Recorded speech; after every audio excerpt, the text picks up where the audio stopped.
What's up, y'all? I am Rihanna Vines. I am a third-year journalism and mass communication student at A&T.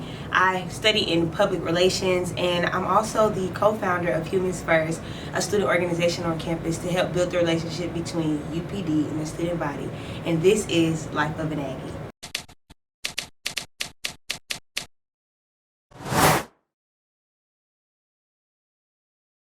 Yeah, so I started Flyer Inspired when I was 15 years old. It was originally Flyer Attire, a clothing brand.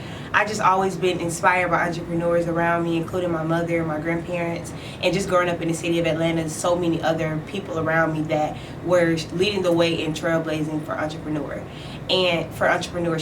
And I really enjoy just the thrill of having making my own schedule. I enjoy meeting people and networking and selling things. So entrepreneurship just came to me naturally.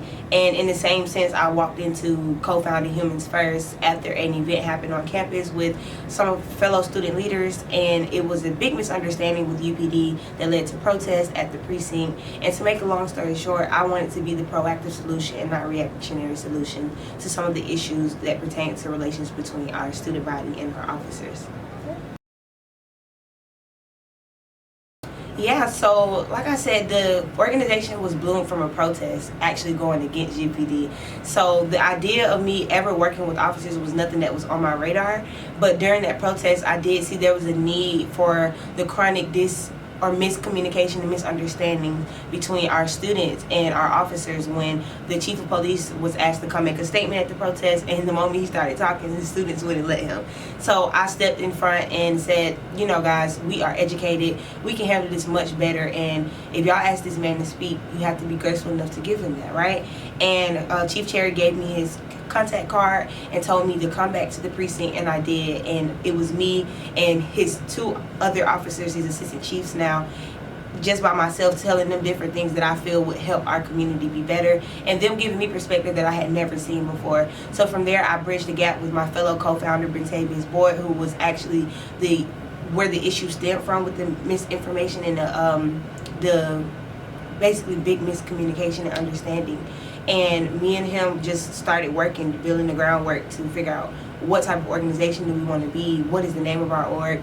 I remember us sitting in the library for hours just developing a pitch, and we pitched to UPD for them to sponsor us and partner with us for Humans First, and it's been history since. That was, I believe, February of 2022, and now this is our first official year as a student org on campus. We have done so many great things that I'm super proud of, and I have grown so much as a leader just by learning alongside UPD and collaborating with other unlikely organizations, as that's another part of our mission. Yeah, so initially when we first applied to be a student organization, we were denied.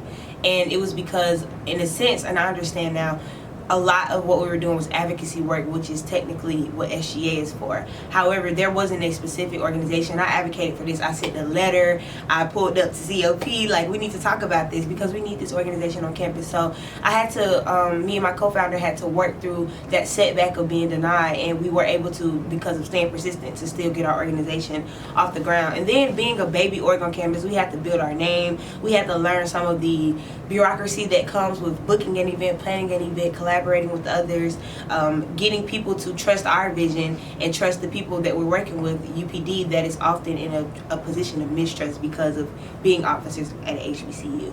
But through every setback, my team has been amazing.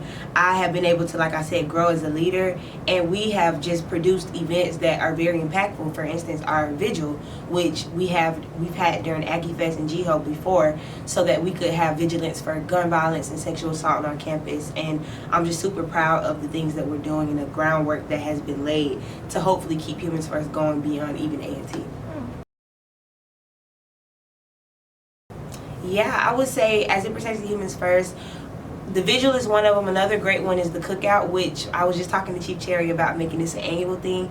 We will have a Humans First cookout where UPD sponsors it, and we collab with other student orgs on campus, and we kick that off with the semester. And that was just such a beautiful time for me, just seeing how everyone was so open to learn more about UPD, and how UPD was more open to get more interactive with the students, because it's definitely a collaborative effort. It takes all of us to make this community better.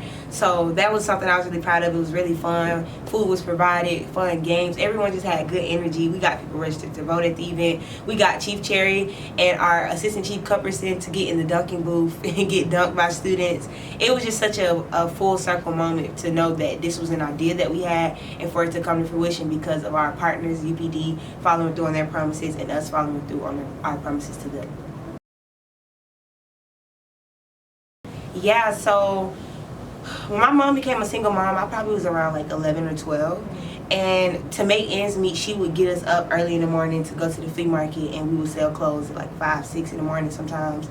We would be out selling candy bars at Kroger to raise money for cheer dues, and school trips just selling candy bars at school. So I was introduced to it early, as well as my grandparents. My family's from a small town in Princeville, North Carolina, and they were the first, and my granddad was the first in the town to have a dealer license, first black man to have a dealer license in the town, and he had a Vines used car garage in partnership with my grandma with the beauty salon. So just seeing that hustle and that drive let me know that it's possible, but I really knew I wanted to do it after, when I was 15, I went to a Atlanta Teen Leader Academy, and I studied business there, and they just introduced us to so many entrepreneurs who were successful, who were making their way, and who were giving back to their communities, and I knew this was something I wanted to do. So I started Flyer Tire. I didn't really know much about branding and what it really takes to build a successful brand, but over the years, as I went through college, as I've just grown, so has my business with me, and I know it's something that I want to take on for life.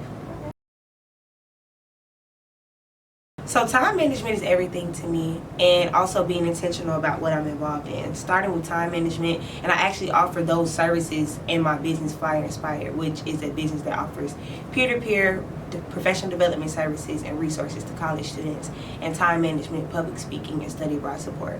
So I knew that these were different elements in my life that made me successful and made me able to, I guess, adapt to the many different hats that I wear. And it was because, one, I was managing my time I was starting off with writing just in a calendar, but my mentor got on me and told me it's 2024, it's time to convert to the calendar online or something, and I started using Gmail calendar, and it's so, like, you can see your time, you can see how much time you have for personal time, fun time, work time, and that has been a great way for me to balance. And then, as I said, being intentional about what I'm involved in. So as I've learned over the years, I'm passionate about different things, but I know my purpose overall is to serve my community, entrepreneurship, and storytelling. So I just find ways to implement that in everything that I'm doing, or find things that already has that implemented, so it doesn't feel like I'm working when I am working. I'm not overwhelmed by it. If I could say my most recent lesson,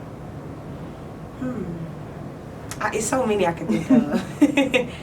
I would say you set the tone for what legacy you want to leave, right? So if you want to have a team, because I know I'm going to graduate one day. I'm going to graduate next year, and we just recently chose an e-board. But I was thinking about who the next e-board would be when I first started my org. So whenever you're a leader, you think long term, you think sustainable. And I was thinking, what grounds do I want to lay when it pertains to what type of leader I'm known for and what type of team I build? And because I was so intentional about that, I was able to learn, if you are kind to your people, even if you can still, stand on business and get things done and have people on timelines and schedules, but if you really want respect, you treat them with grace and humility and kindness. And just finding the balance between that, and also, being able to put your foot down and let people know, hey, this is what we're doing. Especially as a woman in business, you have to be kind of stern sometimes, but also find that balance. So balance is everything. Your legacy, always keep your legacy in mind, and be kind to the people who are working for you and who you're trying to convince of your vision.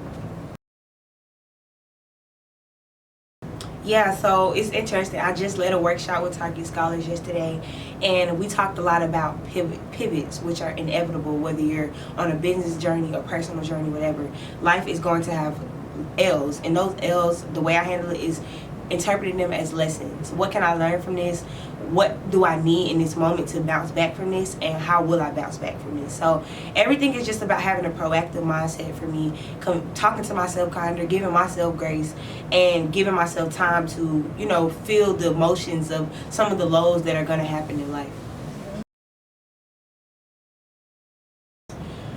I believe I came to my HBCU, North Carolina A&T, with a certain mindset of what black people were about. I was thinking very monolithic. So coming here where I'm seeing people from so many different backgrounds, so many different just resources and characters, and it's just been an amazing experience for me to have a deeper love for my heritage, as well as also having a blueprint, so many blueprints of what I can do in success and inspiration around me. So A&T has undoubtedly just changed the trajectory of my life. It's made me proud, even prouder, because I was already proud, but even prouder to be a black woman, even prouder to be an HBCU alum one day, and overall just proud of being me. I got so much confidence from A&T, and I know that I can sit with the best of them, and I don't have to tone myself down in order to do so. Pursue everything like your reputation is on the line. Pursue everything with passion and pursue everything with faith. Those are pillars that I recommend whether you're building, once again, a business brand or a personal brand, because when you pursue with intentionality, impact follows. So yeah, y'all can follow me on my main page at the number 1 Bad Gal, Galrere. That's one Bad Gal Riri. And y'all can follow my business page at flyer.inspired. That's FLIER.INSPIRED. And y'all can follow the Humans First Instagram at humansfirst.ncat.